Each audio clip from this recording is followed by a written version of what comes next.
kind of started out on a jittery, rough start. And for those of you that went over to the classroom and were sitting there and like, where is she? I'm so sorry about that. We have to start class online on Teams because I have tested positive for COVID. I am vaccinated, but I got COVID from my 11-year-old son who could not get vaccinated yet. And I've been trying to take care of him and take all the safety precautions, but I still got it anyway. And I'm feeling pretty good and not super sick, but I don't want to spread it to anybody else. So we will be having class on Teams today, Wednesday, Friday, and next Monday. So until you hear otherwise from me, we will be having lecture on Teams. Your lab tomorrow on Tuesday, that will still meet as normal because Professor Rudd and Becca do not have COVID and they're going to be doing lab. So I am sorry about the confusion this morning. I sent an announcement through Canvas and thought that that would go to everybody's emails, but apparently not. So I apologize for that. And today is a more relaxed day anyway, so we won't be really behind or anything. So I want to start off today by just kind of introducing myself to you guys because I've taught a few of you in King 1000, or I know some of you because you're guys wrestlers, you're on the wrestling team, but you don't really know me yet. So the first thing that I want to do is share my screen and kind of tell you some about me. And this is the same stuff that I do the first day of any class. So I'm going to do that. Click the lock.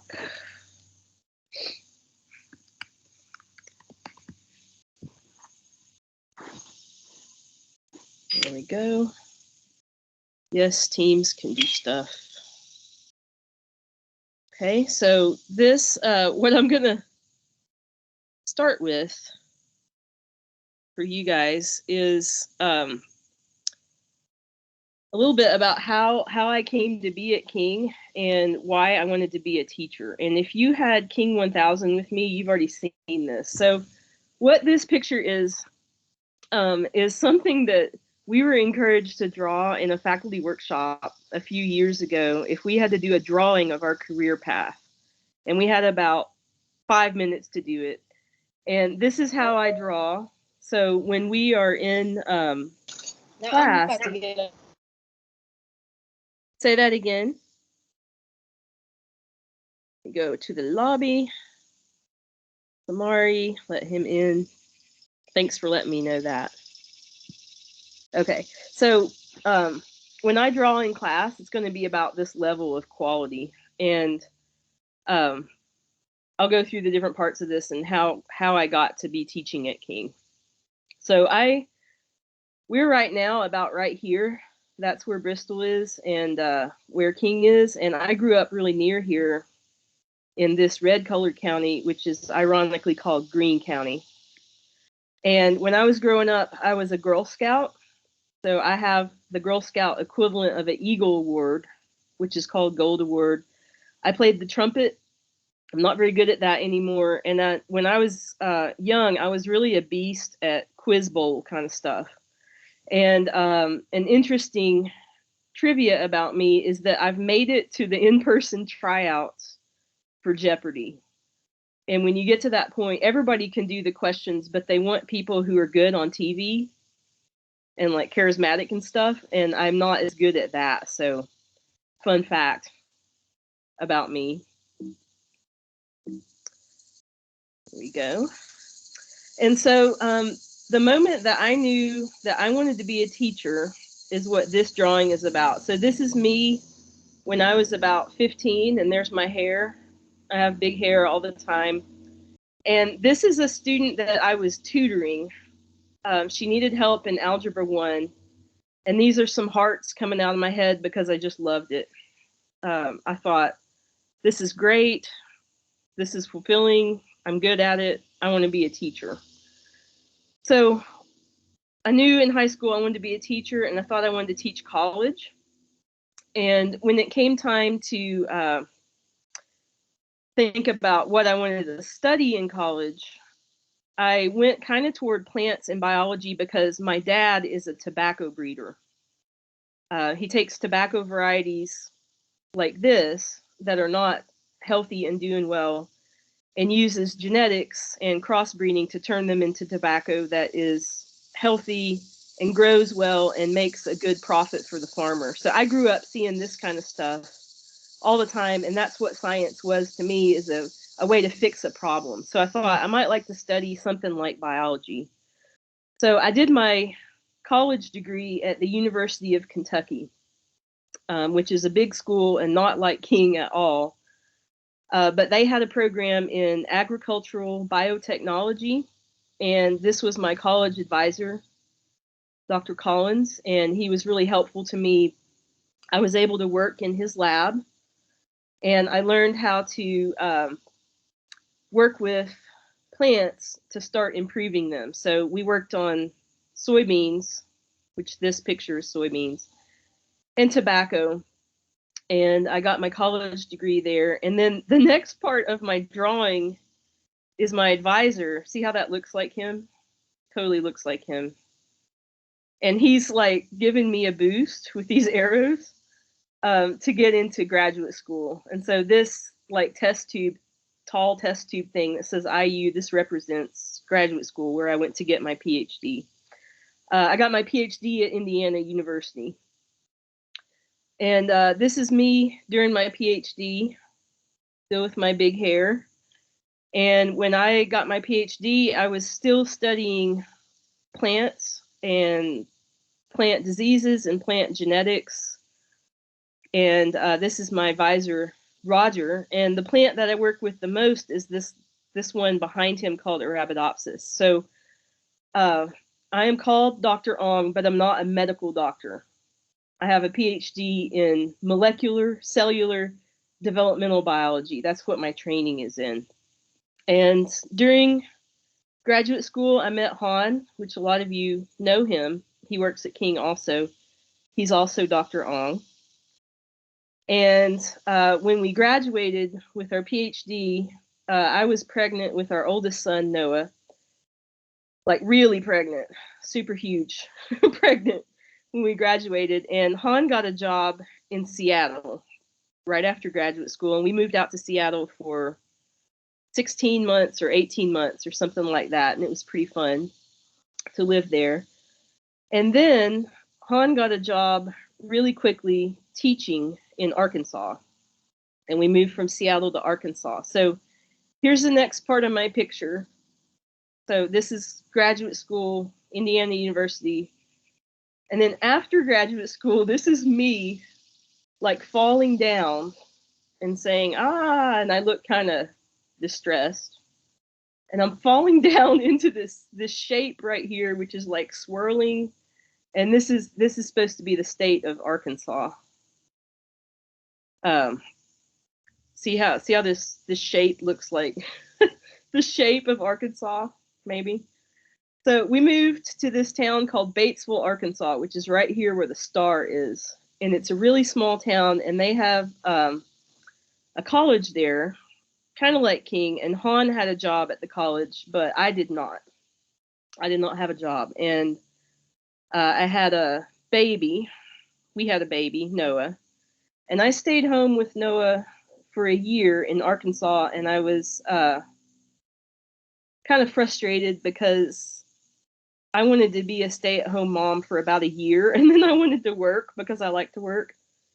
And there was really not any obvious job for me in this small town. So I called up the community college in that town as part of the University of Arkansas, and I said, I have a PhD in biology. Do you have anything I can teach? And they totally did. And what they wanted me to teach was Anatomy and Physiology 1. So I said, okay, even though I never had Anatomy and Physiology 1 as a student, I said, I'm gonna do it. I can do this. and I worked really hard at it, and I taught that class fairly successfully. And then the rest of the time that I was at this community college, they would give me one new class every semester until I had taught everything that they had in biology at that community college. And while I was there, this lady, Lisa Crandall, was my mentor, and she helped me learn how to teach, and especially learn how to teach labs, which is not always easy. So I'm really grateful to her. So in Arkansas, I was teaching as much part-time as I could, and I also worked for our church part-time because there was no full-time job for me there, and I was really upset about that. And I started getting prepared to teach high school chemistry because that was the full-time job that was going to come open. And I thought, well, I can do that. I really want to teach full-time. It's always been my dream. So by this time, we had 2 sons, and I was pregnant with the 3rd son, Joseph. And Han called me on a Friday, and he said, there's 2 jobs open at King College. Get your stuff together. We got to apply for this.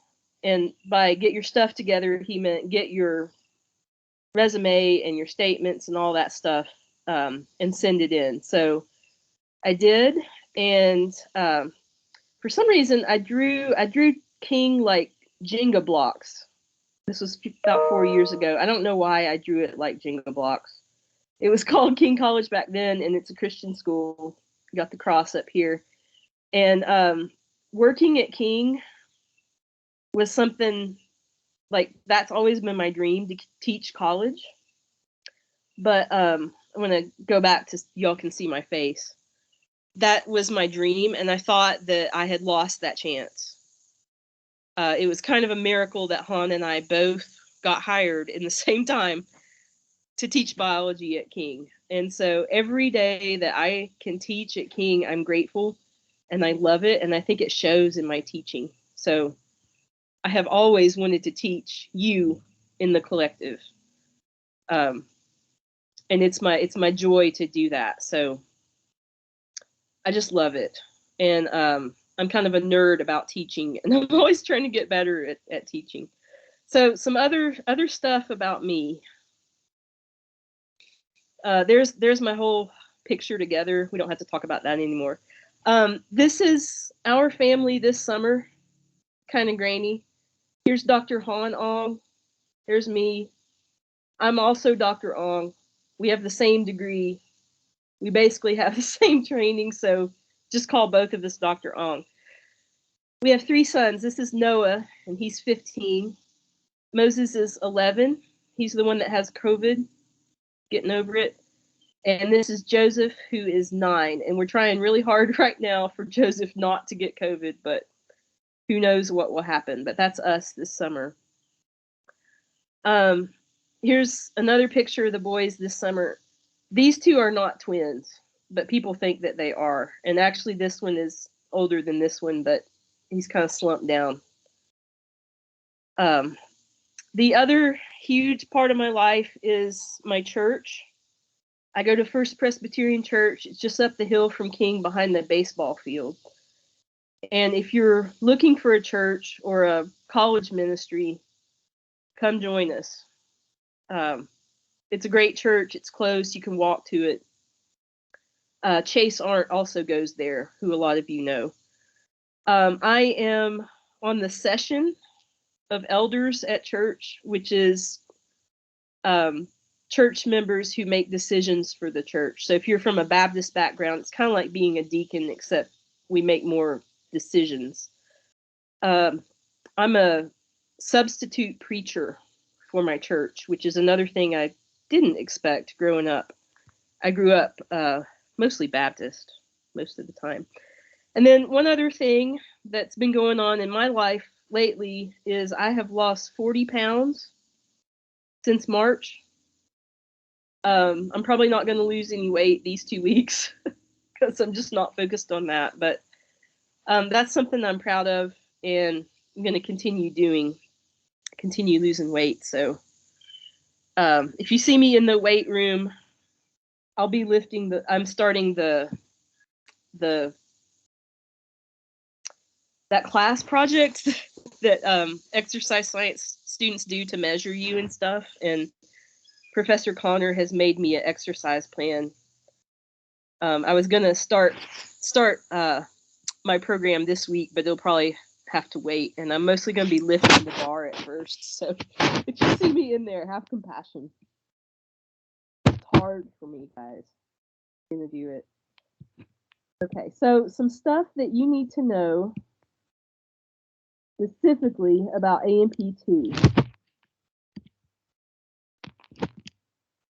Oh wait, there's some more stuff about me. I really like Lord of the Rings. I drink too much coffee. I really, really, really like Harry Potter so much.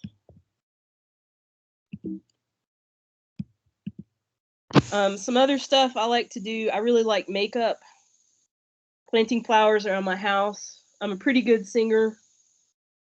I can ride my bike about 20 miles at a time at this point. And I'm the faculty rep for men's wrestling. And we try to go to as many wrestling matches as we can, Han and I. My favorite shows are all like not on the air right now, but the ones I'm looking forward to: Stranger Things, The Mandalorian. I really like The Witcher, The Umbrella Academy, and then this PBS show called All Creatures Great and Small, which kind of doesn't go with these, but I really love it. And I'm super excited about the Dune movie that's coming out this fall. I don't know if you've read the Dune book or if you've ever heard of Dune, but you need to watch this Dune movie that's coming out this fall. It's going to be great. Something else to know about me. This is me and Han, and I think this picture is funny because when we took this picture, to me, like, this is a big smile. This is me thinking I look really happy. So most of the time, I don't look happy, and that's just the way that my face is. But if you see me looking at you and I look pissed or upset, I'm not. That's just how I look. So I just think I need to let students know that because I tend to look grim even when I'm not grim. And now some things that relate to AMP2. I am assuming that all of you have had AMP1. And if you did, you probably had it at King. So the first thing to know is that Professor Rudd and I are both really good teachers, but we're really different teachers. We're also really good friends. So this semester, Professor Rudd is in charge of labs, and I'm in charge of lecture. So if you have questions about lecture stuff, ask me. If you have questions about lab stuff, you need to ask him. And I would say the biggest difference between Professor Rudd and me is that he is really good at chatting and conversation and asking you about your weekend and stuff like that. And I'm just really shy. So it takes me a while to get to know people. And for fall AMP2, it's a little harder for me to get to know you because I'm not with you in lab. So I'm kind of a shy person, and I'm totally introvert, and I'm not as good at like chatting and making you laugh, and I don't tell jokes hardly ever like Professor Rudd does. Second thing to know, I will not be looking at your AMP1 grades until midterm. And the only reason I look at midterm is if you're doing badly, I'm trying to find out, like, is it me or is it you? So if you barely made it out of AMP1, I'm not going to know that. If you totally killed it in AMP1 and you're a great student, I'm not going to know that because I want this class to be a fresh start. So whether you were awesome or you struggled or you were kind of middle of the road in AMP1, consider this class a new start. And I'm not going to have any preconceived notions about what your grades were in AMP1. The other thing to know is that A&P2 is some harder than A&P1 no matter where you take it. That's not a King thing. That's a nationwide, all over the world kind of thing. And the reason is that A&P2 is a little bit more about physiology and processes on a cellular level. So it tends to be a little bit harder, not a lot harder. But if you struggled in A&P1, you want to stay on top of this class and not get behind, and definitely meet with me if you feel like you're struggling in this class, because it's a little bit harder than A&P1. Next thing to know, do not miss lecture unless it's absolutely necessary. And for lab, it's even more urgent that you not miss those unless it's absolutely necessary. And last year, people getting quarantined for various reasons really hurt their grades. So do everything you can to stay healthy. Do not get quarantined. Do not oversleep. Don't forget to come. You really need to be in class. If you get quarantined or if you can't avoid missing class, you can join on Teams, but it's not the same as being there in person. This first week and a half, everybody's going to be on Teams for lecture because I have to be on Teams. But after that, you really need to not rely on Teams because it's not the same. And probably some of you know that from last year because you probably had to be quarantined, some of you last year. And anytime that something's going wrong or there's an issue or something's not working in Canvas, let me know right away. And I will try to fix it because I want to make this the best experience for you, the best learning environment. I want to make it good for you. So if you need something, let me know. I'm shy, but I also am really, really helpful. And I'm a kind teacher and I want to help you. And I guess if you ask past students like what I'm like, they tend to say that I'm caring. And I try to make things good for you. So let me know anything that you need in regards to this class. Do you all have questions so far?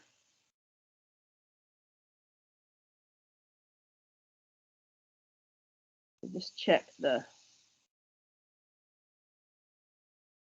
and see who's here. Looks like almost everybody is here. And if you had to join late, I'm recording this whole thing, so you can go back and catch up later. What I want to do next is to show you all the Canvas site and kind of show you what to look for in there and what's going to be helpful in there.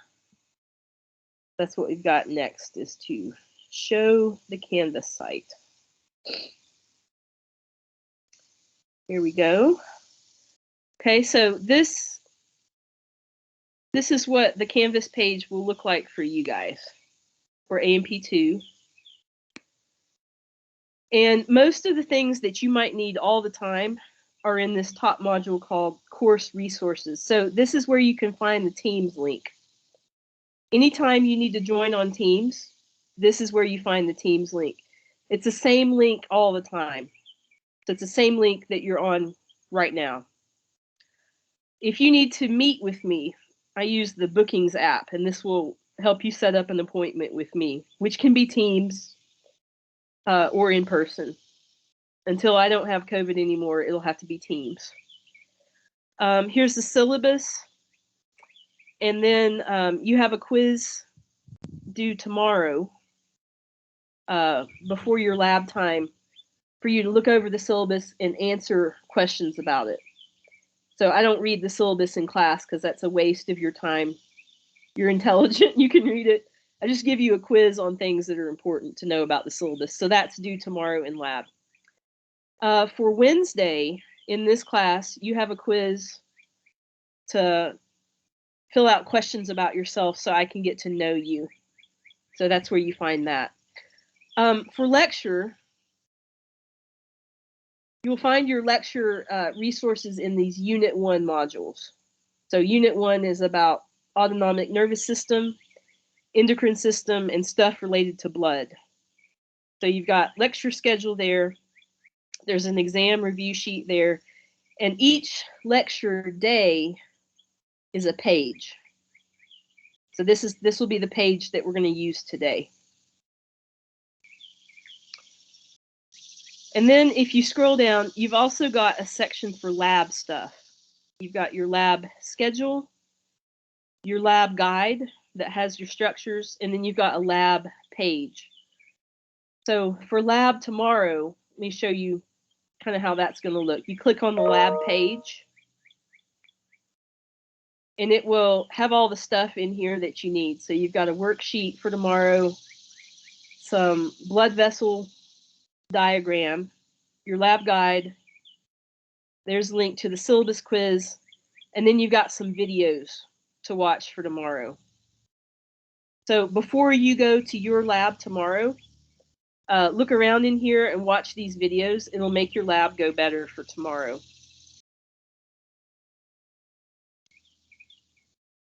Now we'll go back and look at a lecture page.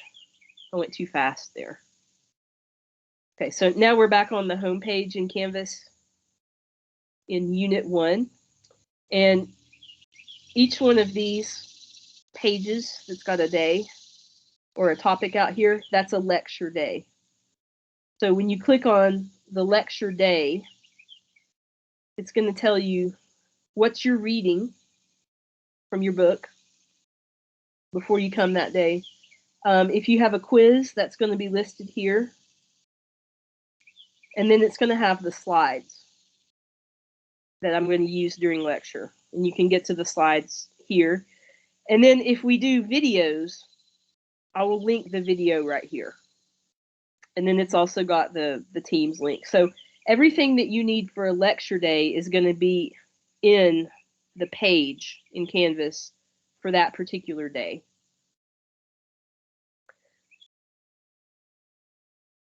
And I want to show you how the slides look, because it's helpful to take notes on the slides. So you've got in your Canvas a slides file. And when you go in that file, you're going to notice that there's some blanks in there. So there's some words already on there and then some blanks. I have the slides set up for A&P2 where my slides are going to have the words in the blanks filled in. And that lets you be able to write a little bit of notes without having to write every single thing that's on every single slide, because there's not time for that. So I want to go back to show you my face on the big screen so I can tell you something important. Okay, so what I want to tell you is A&P2 is covering all these body systems. They're all important. So we are going to cover autonomic nervous system, endocrine system, blood, heart, and circulatory, digestion, nutrition. There's a lot contained within the nutrition section. Respiratory system, urinary system, reproductive system. This is the kind of class that I can't get behind and then leave out at the end of the semester urinary and reproductive. You have to know about all the systems. And because you have to know about all the systems, we have to go kind of fast to get it all in. And because we have to go fast to get it all in, if you just come to lecture and lab and don't do anything outside of class, you won't be able to fit it all in generally. So to make sure that we can fit it all in, there are two important strategies for lecture. One is that you look over the reading before class. You don't have to understand the reading before class, but you have to look over it, and then you're going to have a quiz before you come to class. And I'll talk more about those on Wednesday, because I think your first quiz is Friday or next Monday. But if you just come to class and you haven't looked at anything, it's going to be pretty intense. I need you to have looked at stuff before you come to class. The other strategy is while you are in class, there is not time for you to write down all the notes that you need to know. There's just not. So instead of that, that's why I do this fill in the blank system, so that you're only writing a little bit and not everything. I go through the slides kind of fast, and I don't leave time for you to write everything. So if you're used to writing everything that's on the screen in your other classes, that's going to be frustrating for you in my class if you don't somehow write on the slides. So you can print them out. You can do this on a tablet or whatever. Some students like to write on the tablet with their electronic pen. But I highly recommend that you write on the slides. I don't make you do it, but it's really helpful. Okay, so we have about 20 minutes left, and that's about enough to do what I want to do. So I'm going to be showing you my slides and talking about my slides, but I want to start with a video. And this video, I'm going to try playing it through Teams and see how it goes. It's super short. And it's a little, a bunch of clips about people doing crazy stuff at train crossings. It doesn't have any sound. It's real short, and I'm going to play it twice. So the first time, I'm not going to say anything. I'm just going to play it and let you watch it. So here we go.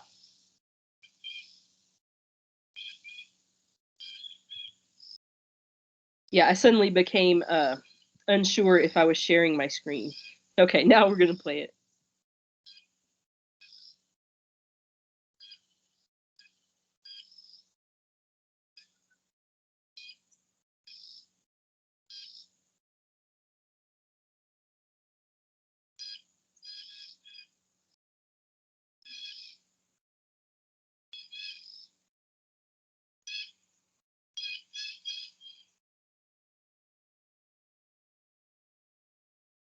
Okay, now I'm playing it. Oh my gosh, dude, don't.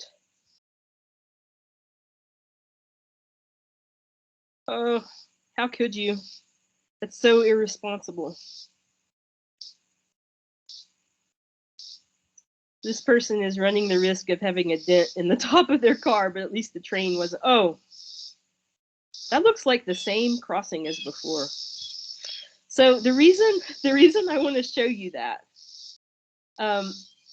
is because that is related to autonomic nervous system. And if I had clicked on this link, it would have showed that video.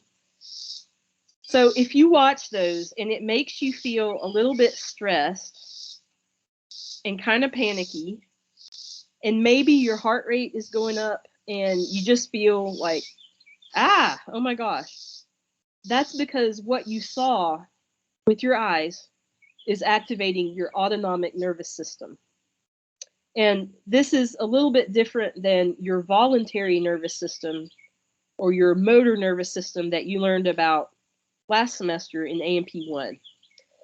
So your autonomic nervous system, or your ANS, has some particular characteristics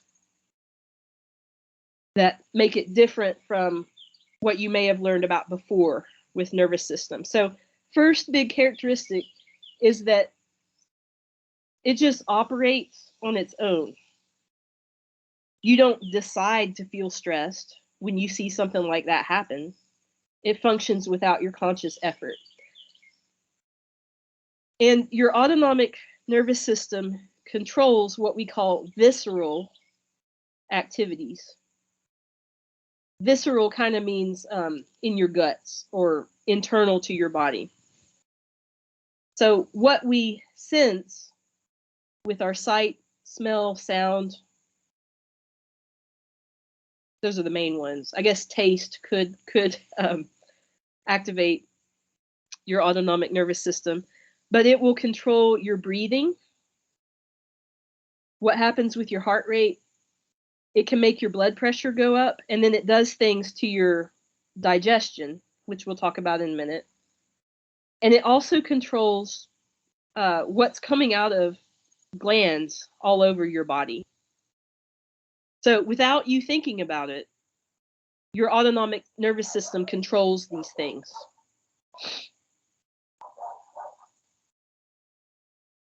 Yeah, okay.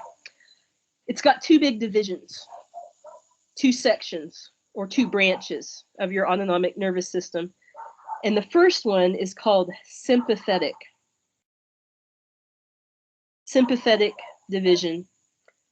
And it kind of speeds up a lot of different body responses. And you've probably heard of this before. So if you've heard of fight or flight, the fight or flight response, what that is the activation of your sympathetic division. I'm going to go back to my face. I want you all to get tuned out with too much time on the screen. So one of the things about AMP2 that I think is helpful to understanding how our body works is this.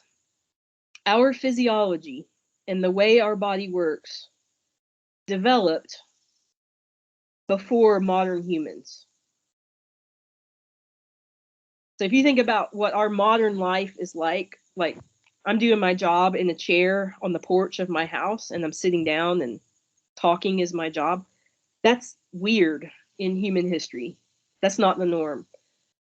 Our physiology that controls our body developed in ancient times, like caveman days. So a lot of things that our body does that seem weird or that seem not helpful, it's because that physiology developed to help us survive back in caveman days when life was really hard. So imagine that my life is not sitting on a porch in a chair talking for my job, but what my job is to every day try to find enough food to keep my kids and myself from starving to death. That's how life used to be back in caveman days. And it was hard. And I wouldn't live in a house. I don't have a lock on my door. I don't have a gun. I am at risk from wild animals. Is like a big part of my life.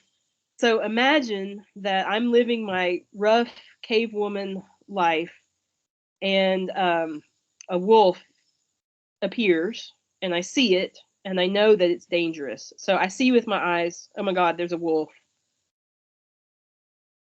And that activates my autonomic nervous system. That's the situation.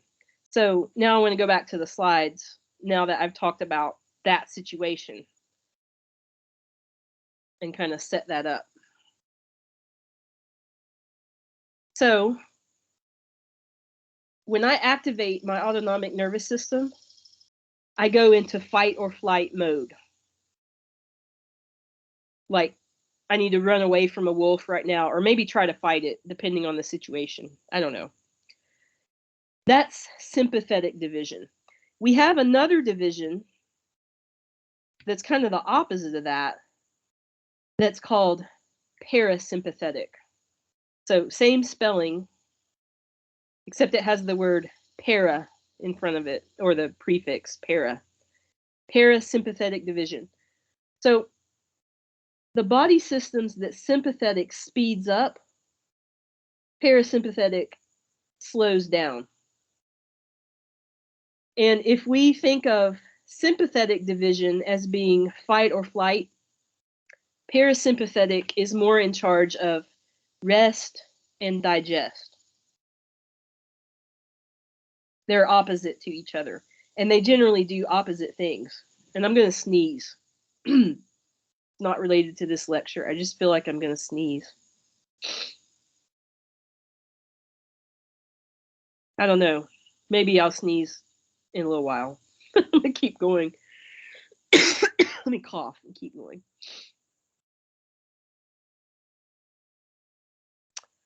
This slide I'm going to click through the words of it. And I want to branch off a little bit here to talk about the way that I do slides. I don't like to have slides that are only words and no pictures every once in a while. So when you see this slide, it's talking about autonomic nerve fibers, and we've got a picture here. And then we've got some important words over here with the fill in the blank stuff in blue. If you look back later at these slides and you see, well, this picture is talking about interneurons, and it's got stuff about post-ganglionic fiber and pre-ganglionic fiber. I am not going to talk about those things over here in the words. If you see words with a picture that seem to be freaking you out and you think that I don't remember her saying anything about that, I probably didn't. It's the words on the slides that are pretty important. And then anything that I write on the board is important, not random big words that are over here in the picture. Okay, so just keep that in mind. The reason that I have this picture is to get across the fact that your autonomic nervous system is not involving so much your conscious brain to tell your guts, your visceral organs what to do. They're largely a spinal cord level response. So you're not really thinking about what your autonomic nervous system is doing because it's mediated through your spinal cord. And you have nerves coming from your spinal cord to your smooth muscle, like in your gut. You have muscles along your intestines and your stomach that control your digestive activities. You have smooth muscles in your blood vessels. It's controlling your heart. It's controlling your glands. And most of these responses are your internal organs or your visceral activities are being controlled by these responses. Here's another example of a picture that's got way too much detail. But what this is trying to show is your spinal cord, as part of the sympathetic division of your autonomic nervous system, is controlling all of this stuff, like crying, salivary glands, your heart, your breathing, your digestion, your bladder, some stuff about your reproductive system. Your sympathetic division is controlling all of this stuff. Whoops. And what we're going to do or write down next is how does the sympathetic division control all this stuff? That's what's coming next. Now you have a list, specific actions. So if you haven't written down anything else today, you need to write down some stuff here. Specific actions. And this goes with sympathetic division. So let's go back to our scenario that I come around the corner and there's a wolf standing there, making my cave woman life even more terrible than it already is. And I see the wolf, and I know that seeing a wolf is a danger signal. And from the moment I see it, I go into fight or flight mode, and stuff will start happening to all of these body functions. Once I'm in fight or flight mode, once my sympathetic nervous system has been activated. So what would happen to my heart rate?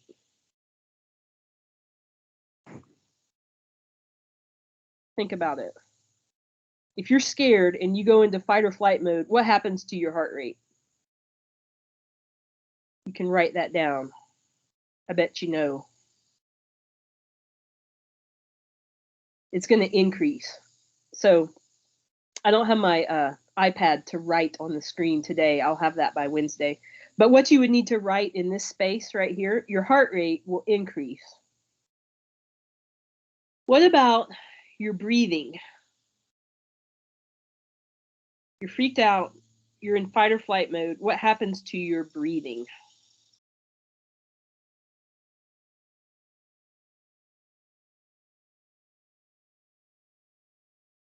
Sometimes students will say that you breathe more. You kind of do, but it's more specific than that. So I want you to write something really specific out next to breathing. Your breathing will be faster. So your respiratory rate, your number of breaths per minute, is going to be faster. So you could write the word faster right here. But it also tends to be more shallow. Like you're going to take faster breaths, but they tend to be shallow. It does not really result in more effective breathing. You breathe faster, but it's shallow. Next one. Let's jump down to blood pressure here. If you had to guess, if you're in fight or flight mode, if you have sympathetic activation, you're freaked out, you're scared, what does that do to your blood pressure?